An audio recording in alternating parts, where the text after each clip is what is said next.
What's the meaning of Alfred Wainwright?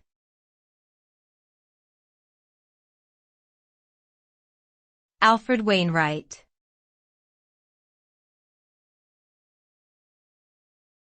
Alfred Wainwright.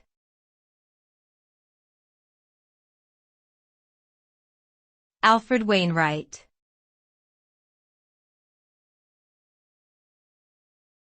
Alfred Wainwright.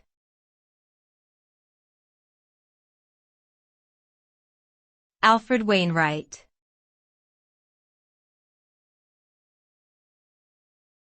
Alfred Wainwright was a British guidebook author and illustrator who wrote extensively about the Lake District.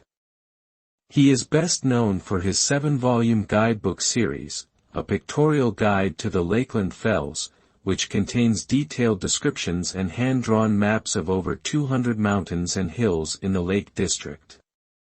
Wainwright's books have been popular with walkers and hikers since they were first published in the 1950s, and they continue to be highly regarded today for their accuracy and attention to detail.